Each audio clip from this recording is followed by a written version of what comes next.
सभी बच्चों को नमस्कार। तो आज का जो टॉपिक है इसमें है आपका इलेक्ट्रीशियन का सिलेबस डिस्कशन।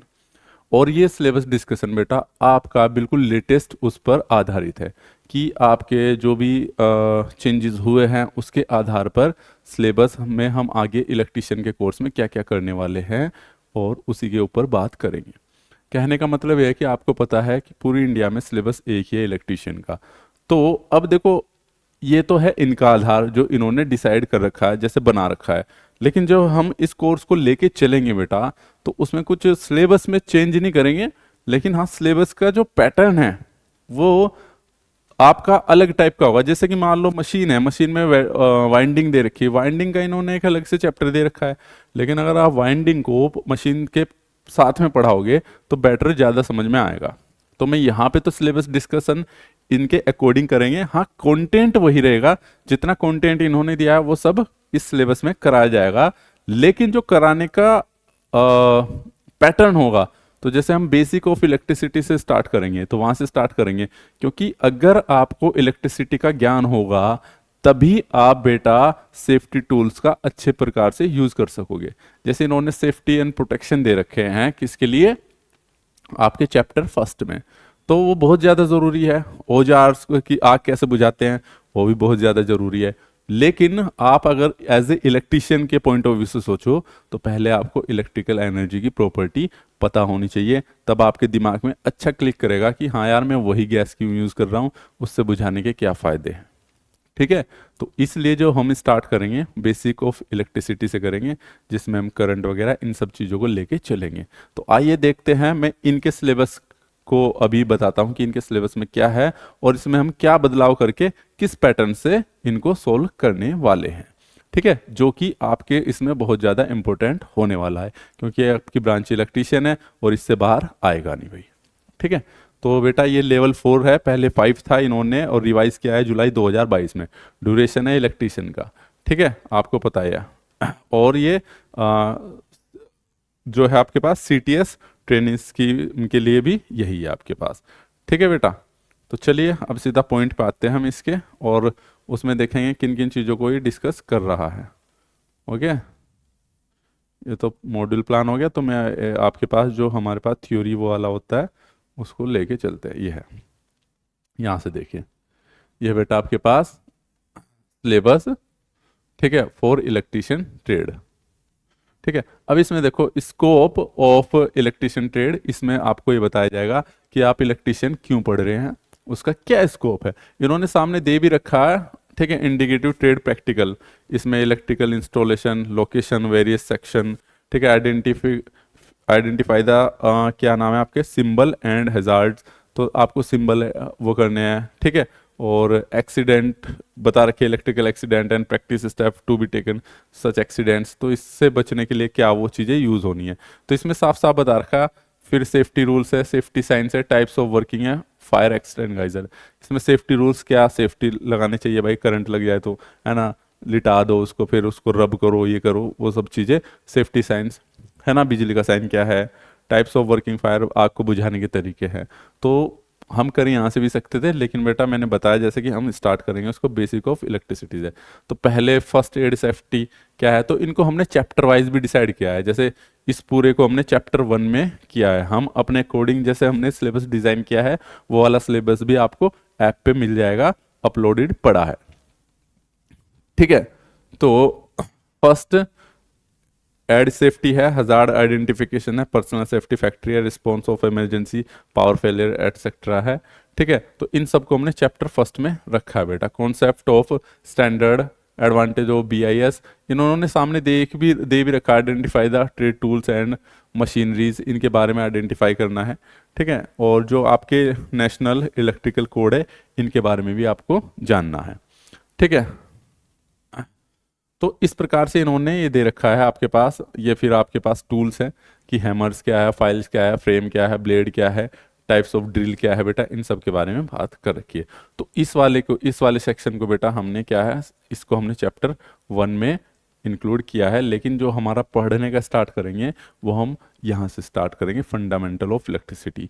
यहीं से आपको करंट, वोल्टेज, रेजिस्टेंस, इन सब चीज़ों के बारे में बात पता चलेगी। अब मैं बता दूँ फिर, जैसे कि ये मेरे पास चैप्टर 2 है, तो इसमें हमने और भी चीज़ें ज्वाइंट कर दी है। इसने तो बोल दिया फंडामेंटल ऑफ इलेक्ट्रिसिटी है, यूनिट इफेक्टिव करंट है, ठीक है, कंडक्टर, इंसुलेटर, कंडक्टिंग मटेरियल्स है और उनका कंपैरिजन है, ठीक है। फिर इन्होंने यहाँ पे जॉइंट टेक्निक दे दी सोल्डरिंग की। तो इसके बाद हमने जो यहाँ पे है ये बेसिक ऑफ इलेक्ट्रिसिटी, इसमें हमने क्या चीज़ ऐड कर दिया, ये वाला सेक्शन ऐड कर दिया, ओम्स लॉ, क्योंकि बेटा वो उससे बहुत ज़्यादा रिलेट करता है। ओम्स लॉ है, सिंपल इलेक्ट्रिक सर्किट है, प्रॉब्लम्स है, और आपके पास law, application, series and parallel है, ओपन शॉर्ट सर्किट है और पैरेलल नेटवर्क्स है। तो ये इसके साथ बहुत ज़्यादा ज़रूरी हो जाता है। तो जब हम इसको पढ़ेंगे फंडामेंटल ऑफ इसको, देन इसके साथ ये वाला वो पढ़ेंगे हम, क्या, ओम्स लॉ वगैरह, ठीक है। तो इसको और इसको मिला के हमने क्या कर दिया, एक यूनिट बना दिया है। तो इसी प्रकार से हमने काफ़ी सारे मतलब सिलेबस यही है, लेकिन उन सिलेबस को मर्ज किया गया है जो आपको समझने में और पढ़ने में आसानी से कवर हो जाए। ठीक है बेटा, ओके, सही चल रहा है, हाँ ठीक है। तो ये हो गया है। तो ऐसे ही जैसे ये हो गया आपके पास, तो ये जैसे जॉइंट ऑफ इलेक्ट्रिकल कंडक्टर है, टेक्निक सोल्डरिंग है, तो इन सब को, और क्या नाम है, फिर ये केबल्स है, जॉइंट टेस्टिंग है, तो इन दोनों को हमने मिला के एक यूनिट बना दी है, क्योंकि ये इसी के साथ लिंक कर रहे हैं। केबल का इंसुलेशन है, केबल को हम जोड़ना भी सीख रहे, सोल्डरिंग वगैरह वॉटएवर करना, ठीक है। फिर ये जो लॉ ऑफ रेजिस्टेंस है, ये भी हमने इसी के साथ पढ़ेंगे, किरचॉफ लॉ के साथ ही ना, law of resistance, effect of temperature, wheat stone बीज, टेम्परेचर का रेजिस्टेंस पे क्या प्रभाव पड़ता है, घटता है, बढ़ता है। फिर उनके series parallel combination, different value of measure resistance को नापने के अलग अलग मेथड। तो ये क्या है, हमने कहने का मतलब इन शॉर्ट ये बता दूं बेटा, ओवरऑल हमने इसको एक तरीके से जो जिसके हिसाब से जब टॉपिक आना चाहिए उसके रेस्पेक्ट में ही हमने क्लासेस को डिज़ाइन किया है और सिलेबस को डिज़ाइन किया है, ठीक है। तो जैसे हमने पहले बेसिक इलेक्ट्रिकल पढ़ ली, अब आप एकदम से पावर सिस्टम का इन्होंने कुछ पार्ट्स पहले दे दिया है, तो वो सही नहीं है। जब तक आपको मशीन नहीं आएगी तब तक आपको उस चीज़ को कहाँ से समझ पाओगे बेटा। जब तक आपको मान लो केबल के मैं पोटेंशियल वो डाइलेक्ट्रिक स्ट्रेंथ की बात करूं, तो जब तक आपको पता ही नहीं होगा डाइलेक्ट्रिक स्ट्रेंथ क्या है, तो केबल की डाइलेक्ट्रिक स्ट्रेंथ कहाँ से समझ पाओगे आप, ठीक है। तो इस हिसाब से हमने डिजाइन किया है। फिर और इनके नाम भी दिए गए हमने, कि जैसे मैग्नेट है, तो बेटा हमने उसको पूरा बोल दिया कि ये मैग्नेट का चैप्टर है, ठीक है। जैसे मेरे पास ये था क्या बोलते हैं, इन्होंने तो टॉपिक का नाम दिया ओम्स लॉ, तो हमने इसको बोल दिया डीसी सर्किट। तो डीसी सर्किट में मेरा ये सारा आ जाता है, रेजिस्टेंस वाला भी, ये भी, और इफेक्ट ऑफ रेजिस्टेंस भी, बेसिक ऑफ इलेक्ट्रिसिटी में वो आ जाते हैं आपके पास चीज़ें ऊपर वाली, ठीक है। तो जैसे मैग्नेटिक सर्किट है बेटा, और फिर ये इलेक्ट्रोस्टैटिक्स है और कैपेसिटर दे रखा, तो इसमें हमने इसको जो यूनिट का नाम दिया है, एक मैग्नेटिक सर्किट दे दिया है, एक को कैपेसिटर दे दिया है। कैपेसिटर में इलेक्ट्रोस्टैटिक्स भी आ जाता है आपका, ठीक है। तो ये हो गया आपके पास इंडक्टिव रिएक्टेंस, कैपेसिटिव रिएक्टेंस। तो इस वाली पूरी यूनिट का नाम हमने दिया हमने एसी सर्किट, क्योंकि इंडक्टिव रिएक्टेंस और कैपेसिटिव रिएक्टेंस आपका एसी में ही होता है, ठीक है। फिर प्रॉब्लम ऑफ एसी, तो इस प्रकार से बेटा ये क्या है हम करने वाले हैं। जैसे कि एडवांटेज ऑफ एसी पॉलीफेज, तो यहाँ पे आपके पास ये सिंगल फेज, और किसको बात करेंगे हम, सिंगल फेज और थ्री फेज में, ठीक है, सिंगल फेज और थ्री फेज में। तो इसको हमने इसका जो नाम दे दिया है पॉली फेज दे दिया है, इस वाली पूरी यूनिट्स का। तो इसको जब हम पढ़ेंगे तो पॉली फेज में क्या बोलते हैं, इसको कंसीडर किया है हमने बेटा, ठीक है। केमिकल इफेक्ट, तो ये क्या है बेटा, देखा जाए तो पूरा कंप्लीट जो सिलेबस है, ये देखा जाए तो पूरा बैटरी है, तो इसको हमने नाम दे दिया बैटरी, इस यूनिट का नाम। तो हम ऐसे यूनिट वाइज चलेंगे कि पहले ये पढ़ेंगे, पहले जैसे कि हमने बेसिक ऑफ इलेक्ट्रिसिटी पढ़ा, फिर आपने मैग्नेटिक सर्किट पढ़ा, फिर कैपेसिटेंस पढ़ा, फिर एसी सर्किट पढ़ा, फिर आपने पॉलीफेज पढ़ा, फिर आपने बैटरी पढ़ा। तो इस प्रकार से हम यूनिट वाइज चलेंगे, क्लियर है। अब ये भी इसमें क्या है, पूरा इसका बैटरी का पार्ट है। इसके बाद हम बेटा आईई रूल्स, देखो आईई रूल्स वैसे तो रटने वाले हैं, ठीक है, डोमेस्टिक वायरिंग में ये सब क्या है ना कि इतने कि पोल की है भाई 11 केवी है, ये इतनी हाइट पे होनी चाहिए, 220 केवी इतनी हाइट पे होनी चाहिए। लेकिन देखो स्टैंडर्ड तो सेट कर दिए गए हैं इनके आई रूल्स के अकॉर्डिंग, है ना। लेकिन इनको पढ़ने का भी मजा तभी है क्योंकि जब आप इनका हम कारण बताएंगे। कारण हम कब बताएंगे बेटा, जब आप आई रूल्स में क्या आते हैं आपके पास कि भाई मेरे पास ये इतने केवी की लाइन जा रही है, तो ये क्या इतनी हाइट पे होनी चाहिए, फैन जो इतने उस पे लटकना चाहिए, कितनी हाइट पे होना चाहिए। तो जो वायरिंग के डोमेस्टिक और आपके इंडियन इंजीनियरिंग के जो रूल्स हैं वो सब फॉलो होने हैं। लेकिन इनको पढ़ने का मजा तभी है जब आप मेरे से सवाल पूछो। मान लो मैंने बोल दिया कि सर मैं 220 केवी की लाइन है वो इतनी 8 मीटर ऊंची पे क्यों रखूंगा, तो मैं तुम्हें एक सॉलिड जवाब दे पाऊँ कि बेटा वहां पे अगर आप नहीं रखोगे तो उसका क्षेत्र इतना ज़्यादा है कि नीचे रखोगे तो आदमी को खींच सकती है ना, डेंजरस हो सकती है। ये कारण है। और फिर उसमें क्या कैपेसिटिव इफेक्ट रह रहा है हाइट के बढ़ने से और क्या इंडक्टिव इफेक्ट रह रहा है, तो वो सारे पैरामीटर्स हम डिस्कस करेंगे। तो इसलिए जब ये चीज़ें हम पढ़ेंगे ये वाला, तो ये हम बेटा क्या है, ये हम पावर सिस्टम का जब टॉपिक पढ़ लेंगे जनरेशन ट्रांसमिशन और मैकेनिकल डिज़ाइन किसमें ट्रांसमिशन लाइन में, उसके बाद पढ़ेंगे। तो इस वाले चैप्टर को हम उसके बाद पढ़ेंगे। ये पीवीसी वायरिंग है जो भी हम सब उसके बाद पढ़ेंगे। कहने का मतलब इन शॉर्ट ये है कि हम कंटेंट को इस प्रकार पढ़ेंगे, पहले आपके बेसिक कॉन्सेप्ट पता होने चाहिए। इलेक्ट्रिसिटी बनती कैसे है, होती क्या है, ठीक है, वो कैसे चलती है और उसको डिस्ट्रीब्यूट कैसे करते हैं। देन आप तभी तो उसको यूटिलाइज करोगे जब बेसिक कॉन्सेप्ट क्लियर हो जाएगी। क्या आपके पास सर्किट ब्रेकर का काम है ना, और कहाँ पे लगते हैं, और हाइट बढ़ा दोगे तो क्या होगा, कम कर दोगे तो क्या होगा, इन पैरामीटर्स के ऊपर हम डिस्कस करेंगे, तब ज़्यादा मज़ा आएगा। तो देखो पढ़ना तो है ही है, लेकिन एक सही वे है कि पढ़ना कब है, ठीक है। क्योंकि यहाँ पे देखो हमारे पास जो सिलेबस है ये हम किसके, मैं कॉम्पिटिटिव एग्जाम के बारे में बता रहा हूँ यहाँ पे, ठीक है। हम कॉम्पिटिटिव एग्जाम के अकॉर्डिंग सोच रहे हैं, चल रहे हैं यहाँ पे, ना कि आपके सेमेस्टर एग्जाम के अकॉर्डिंग। सेमेस्टर एग्जाम के अकॉर्डिंग जाएंगे तो फिर सेम यही फॉलो करना पड़ेगा, ठीक है। लेकिन आप, मैं मान के चल रहा हूँ आप लोगों ने कर ली है बीट ITI, और अगर जिन्होंने नहीं किया जो कर रहे हैं तो वो भी इसी पैटर्न में चले तो ज़्यादा बेटर है, जो तैयारी की तरफ देख रहे हैं बेटा, ठीक है। तो बेटा ऐसे ही है, estimate load, cable size, bill material cost, inspection testing, wiring installation, और ये टनल वर्कशॉप एटसेट्रा, इन सब चीज ये भी आपकी यूनिट्स है, ठीक है। इन्होंने टाइम भी दे रखा है कि 14 घंटे में होनी है भाई, है ना। हम देखते हैं importance of earthing, plate earthing, pipe earthing, I regulations क्या है अर्थिंग के, है ना। तो और ये क्या नाम है, तो इसके लिए हमें पहले अर्थिंग पढ़नी पड़ेगी, फिर उसके इम्पोर्टेंस पढ़ने पड़ेंगे बेटा।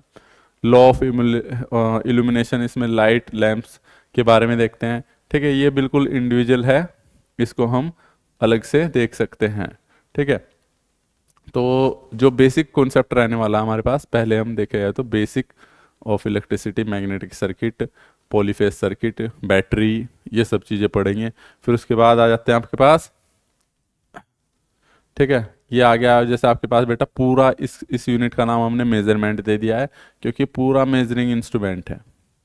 Classification of electrical instrumentation, PMMC, MMC, कौन सा AC के लिए, कौन सा DC के लिए, तो इन सब चीज़ों को हम इसमें पढ़ेंगे। इसका नाम हमने मेजरमेंट दे दिया है इस यूनिट का नाम, ठीक है।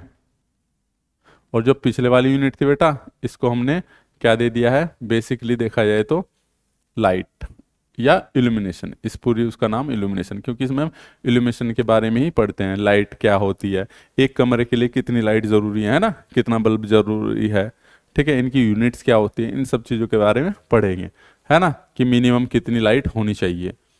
ये बहुत अच्छे हैं। तो बेटा ये भी इसी का पार्ट है, ये मेजरमेंट का ही पार्ट है, तो इसको हमने मेजरमेंट में ही कंसीडर करके चला है, क्योंकि इसमें सारी चीज़ें, वो रेंज बढ़ाना, कैलिब्रेशन, ये सब इंस्ट्रूमेंट ये दोनों एक में है। तो हमने इस पूरी यूनिट का नाम इन्होंने यहाँ पे अलग अलग दिया है, हमने इसको एक में ही कंबाइन कर दिया गया है। तो जब हम मेजरमेंट पढ़ेंगे तो उसमें ये भी पढ़ेंगे और ये भी पढ़ेंगे बेटा, ठीक है। ये है working principle, circuit, common, domestic, ये हम वायरिंग में पढ़ेंगे, ठीक है। डोमेस्टिक क्या बोलते हैं एप्लियंस। तो जो भी वायरिंग वाला चैप्टर है हमारे पास, वायरिंग में जो कंबाइन कर दिया गया है, हमने एक यूनिट वायरिंग बनाई है। तो वायरिंग में क्या है आपके पास, ये सारे फंडे आ जाएंगे जो घर के हैं और जो घर के डोमेस्टिक में यूज़ होते हैं, उन सबको एक ही यूनिट में हमने कंपाइल कर दिया गया है। ठीक है, अब जैसे ये है आपके पास बेटा, ये आ जाता है पूरा, ये देखा है तो आपके पास ये ट्रांसफॉर्मर है, ये इन्होंने अलग अलग दे दिया है। ये क्या है, पूरा ट्रांसफॉर्मर। तो ट्रांसफॉर्मर में जो जो कंटेंट इसमें दिया पढ़ेंगे वही हम, प्रिंसिपल है, कंस्ट्रक्शन है, ठीक है, टर्न रेशो है, ईएमएफ इक्वेशन है, सीरीज पैरेलल ऑपरेशन है, वोल्टेज रेगुलेशन है, यहाँ पे जो भी इंपॉर्टेंट चीज़ें हैं वो दी गई है इसमें। मेथड ये भी देखो ट्रांसफॉर्मर ही है, तो इसका भी हमने क्या कर दिया है इसमें, भले ही यहाँ पे ये इन्होंने ये बता रखा है कि हमने आपको इसमें क्या करना, क्या है, वेरीफाई द टर्मिनल्स, आइडेंटिफाई, ये इन्होंने ये भी बता रखा है साथ में कि इन चीज़ों को जब आप आईटीआई करते हो तब ये चीज़ें आपको आनी चाहिए। आपको पता होना चाहिए कि टर्मिनल्स क्या है, आइडेंटिफाई करना है आपको कंपोनेंट्स, ट्रांसफॉर्मेशन और सिंगल फेज ट्रांसफॉर्मर होता क्या है कि उसकी voltage step up step down का सॉल्यूशन करना आपको आ रहा है नहीं आ रहा है ना। आपको तार का आइडेंटिफिकेशन है नहीं है, कौन सा आर है, कौन सा वाई है, कौन सा बी है। तो ये प्रैक्टिकल काम है जो आपको आईटीआई में फील्ड पे करना है। ठीक है, तो यहाँ पे तो हम क्या है, ये बेटा आपके कॉम्पिटिटिव एग्जाम के उससे चल रहे हैं। ठीक है, लेकिन जैसे ही अगर मेरे को मौका मिलता है ट्रांसफॉर्मर के टेस्ट वगैरह करने के, कौन सा प्राइमरी सेकेंडरी है ना, तो अवेलेबल करा के उसको भी कराने की कोशिश करेंगे। बट अभी फिलहाल मैं बता दूं, मेरा जो फोकस है वो गवर्नमेंट एग्जाम के पॉइंट ऑफ व्यू से है। ठीक है बेटा, तो कहाँ है, ये है आपके पास, ये भी हमारा ट्रांसफॉर्मर का है, वो सिंगल फेज था, ये थ्री फेज वाला बेटा इसमें इंक्लूड हो गया है। तो ये फर्स्ट ईयर का पार्ट था, लेकिन मैं बता दूं इसमें से सभी पार्ट्स भी गवर्नमेंट एग्जाम में नहीं आते, कुछ को हम नेग्लेक्ट कर सकते हैं और ज़्यादा क्वेश्चन नहीं आते हैं। ठीक है, जैसे कि आपके पास आई रूल से भी मेन मेन रूल्स आते हैं बेटा। ठीक है, अब देखो वो था ट्रांसफॉर्मर, ये पूरा का पूरा इसने डीसी जनरेटर दे दिया है, ये हम डीसी मशीन के अंदर पढ़ेंगे, डीसी जनरेटर बेटा। तो जनरेटर क्या कैसे काम करता है, ठीक है, ये भी जनरेटर का ही हिस्सा है, इसमें आर्मेचर रिएक्शन वगैरह ये भी हम जनरेटर में ही पढ़ेंगे। तो इसको और इसको कंबाइन करके हमने एक यूनिट बना दिया है। ठीक है बेटा, इसको और इसको कंबाइन करके एक यूनिट बनाया डीसी जनरेटर। फिर अगला ये वाला जो पार्ट है ये मेरे पास डीसी मोटर का है, ये क्या है, डीसी मोटर का है। तो इसमें हम डीसी मोटर के बारे में पढ़ेंगे, कैसे काम करता है, कैसे वो इम्पोर्टेंट है और उससे किस प्रकार के क्वेश्चन बनते हैं। ठीक है, ये भी डीसी मोटर का स्पीड कंट्रोल है जिसमें हम पढ़ेंगे। ठीक है, ये बेटा थ्री फेज इंडक्शन मोटर है, ये हम किस में पढ़ेंगे, इंडक्शन मोटर, इस यूनिट का नाम हो जाएगा इंडक्शन मोटर। तो इसमें हम इंडक्शन मोटर के बारे में पढ़ेंगे, कैसे उसकी स्पीड कंट्रोल होती है। एक डीसी जनरेटर हो गया, डीसी मोटर हो गया, ट्रांसफॉर्मर हो गया, और ये बहुत ज़्यादा इंपॉर्टेंट है, इन्हीं में सबसे ज़्यादा सवाल आते हैं, अपने आप में बहुत ज़्यादा वो कवर करते हैं। ठीक है बेटा, फिर ये सिंगल फेज ट्रांसफॉर्मर है, वो सॉरी इंडक्शन, वो क्या बोलते हैं, ये इंडक्शन मोटर ही है। मैं बता दूं बेटा, इंडक्शन मोटर आपका ट्रांसफॉर्मर के इक्विवेलेंट कंसीडर करके चलते हैं सर्किट। तो जब तक आप ट्रांसफॉर्मर नहीं पढ़ोगे इंडक्शन मोटर आपको समझ में नहीं आएगा, और ट्रांसफॉर्मर पढ़ने के बाद जब इंडक्शन मोटर पढ़ोगे तो पढ़ने में बहुत मजा आने वाला है। तो इसको हम किसके, ट्रांसफॉर्मर के बाद ही पढ़ेंगे। ठीक है, ये इंडक्शन मोटर का ही पार्ट है। ठीक है, जैसे ये बेटा वाइंडिंग है कंसंट्रेशन, तो इसका वाइंडिंग के चैप्टर में पढ़ेंगे हम। ठीक है, मैंने बता दिया ये वाइंडिंग अलग से दे दिया, तो लेकिन जब हम डीसी मशीन पढ़ेंगे तो उसमें पढ़ेंगे हम भाई पोल पिच क्या होती है, वाइंडिंग, लेफ्ट वाइंडिंग है, वेव वाइंडिंग है, सारा वाइंडिंग वाला चैप्टर एक ही उसमें पढ़ेंगे हम। यानी कि पूरे आईटीआई में जहां जहां भी वाइंडिंग का जिक्र है वो सारा हम एक ही जगह पढ़ेंगे। क्लियर है,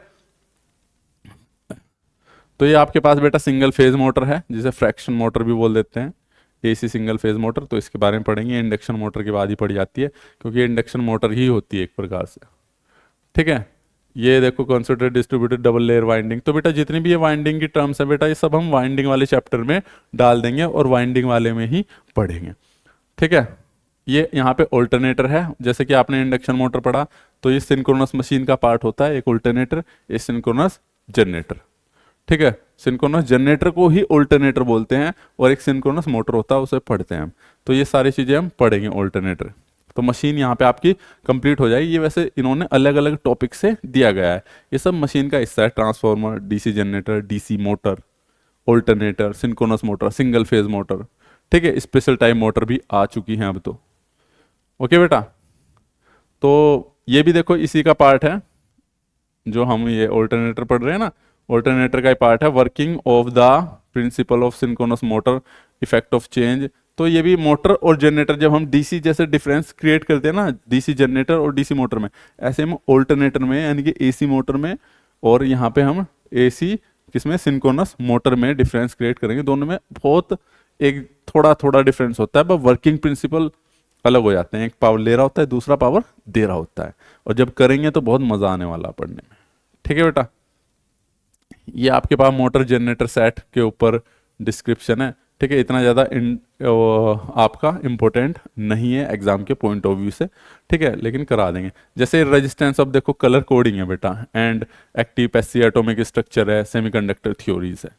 तो मैं पहले बता दूं, आपके पास जो रजिस्टर है, ये हम जो सबसे पहला चैप्टर था रेजिस्टेंस के साथ ही पढ़ेंगे, कलर कोड, टाइप्स और इसकी कैरेक्टरिस्टिक, एक्टिव पैसिव कंपोनेंट, ये सब हम उसी वक्त पढ़ेंगे फर्स्ट वाले चैप्टर में।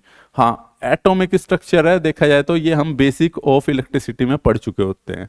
ठीक है, and semiconductor theory, semiconductor theory से हम स्टार्ट करेंगे, जिसका नाम डाल देंगे हम बेसिक इलेक्ट्रॉनिक्स, जिसको नाम डाल देंगे हम बेसिक इलेक्ट्रॉनिक्स। इसमें भी हम करेंगे तो एटॉमिक स्ट्रक्चर से स्टार्ट, लेकिन ये बाकी चीज़ें हम BEE में या बेसिक ऑफ इलेक्ट्रिसिटी में ऑलरेडी पढ़ चुके होंगे। तो मैं बता रहा हूँ काफ़ी सारी चीज़ें हैं जो हमने इसको मर्ज करके मैं बता रहा हूँ, जो हमारा प्लान रहने वाला है, और क्यों रहने वाला वो भी मैं बता दिया आपको। ठीक है बेटा, क्योंकि यहाँ पे फिर एटॉमिक स्ट्रक्चर के बाद आपको फिर क्या है, ये PN जंक्शन है, डायोड है, हाफ वेव रेक्टिफायर है, ट्रांजिस्टर है। ठीक है, तो इन सब के बारे में पढ़ेंगे बेसिक ऑफ इलेक्ट्रिसिटी में, इलेक्ट्रॉनिक्स में। ये बेसिक इलेक्ट्रॉनिक्स में आ जाएगा, तो उस दौरान इस चीज को हम पढ़ेंगे बेटा। ठीक है, ये भी आपके पास बेसिक इलेक्ट्रॉनिक्स का ही पार्ट है। लेकिन जो डिजिटल इलेक्ट्रॉनिक्स है, बेसिक इलेक्ट्रॉनिक्स में भी हम इसको 3 कैटेगरी में बांटा है हमने। एक है आपके पास एनालॉग इलेक्ट्रॉनिक्स, जिसको बेसिक इलेक्ट्रॉनिक्स बोला है, मैं बता दूं कैसे कैसे किया है, बेसिक इलेक्ट्रॉनिक्स।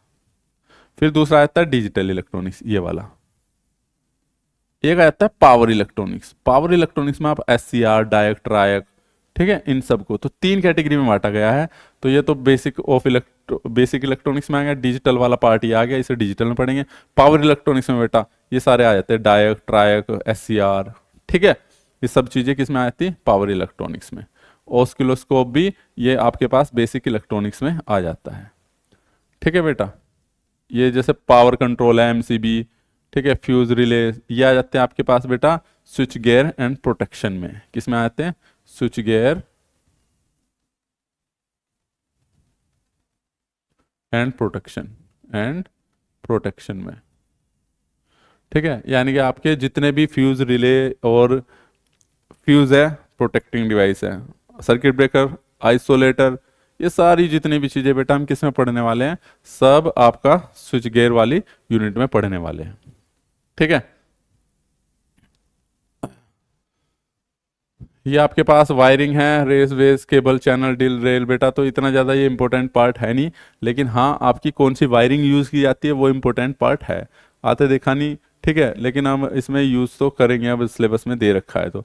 ठीक है, ये उस आधार पे करेंगे कि आपके ओल्ड पेपर में कितना आया हुआ है। तो बेसिक बेसिक जान लेंगे, इनको डीपली समझने की ज़रूरत नहीं है। डीपली समझने के लिए आपको मशीन बहुत डीपली पढ़ना है, ढंग से, मतलब कि। ठीक है, ITI का मतलब ये नहीं कि डीपली का मतलब, कहने का मतलब मशीन के बारे में ज़्यादा जानना कंपेयर टू इनके रेफरेंस में। ठीक है बेटा,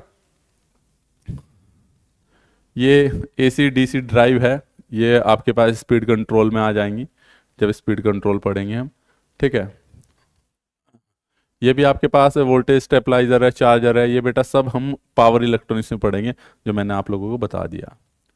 ठीक है, अब ये आ जाता है आपके पास, ये आ जाता है पावर सिस्टम वाला हिस्सा, कन्वेंशनल, नॉन कन्वेंशनल एनर्जी और their comparison, hydro power plant, thermal power plant, wind power plant, इन सब के बारे में हम पढ़ने वाले, ये पावर जनरेशन में पढ़ेंगे हम। ठीक है, ये देखो जनरेशन के नॉन कन्वेंशनल, कन्वेंशनल, तो जितना ये भी हिस्सा वो भी हिस्सा, ये सब पावर जनरेशन में पढ़ेंगे। फिर ट्रांसमिशन और डिस्ट्रीब्यूशन एक साथ पढ़ेंगे। ट्रांसमिशन में सिंपल सी बात है, short transmission line, long transmission line, medium transmission line, कहाँ पे कौन सी यूज़ होती है, कौन सी अच्छी है, किस रेस्पेक्ट में अच्छी है, क्या क्या चीज़ टूल्स यूज़ होते हैं इनमें, तो ये सब हम लाइन इंसुलेटर, ओवरहेड पोल्स, ठीक है, और एल्युमिनियम कंडक्टर्स को जोड़ेंगे कैसे। तो कहने का मतलब अब देखो सेफ्टी प्रिकॉशन आई रूल्स वगैरह ये यहाँ भी दे दिए उन्होंने, वहाँ आई रूल्स दे दिए थे, तो सब चीज़ें क्या हम एक ही जगह पढ़ लेंगे बेटा। और ये भी maximum demand, average demand, diversity demand, ये भी हम कब पढ़ेंगे, ये जनरेटिंग स्टेशन में पढ़ेंगे। तो इसमें बहुत सारी चीज़ें मिक्सअप कर रखी है इन लोगों ने, ठीक है, क्या ना सिस्टमेटिक ढंग से दिए नहीं है।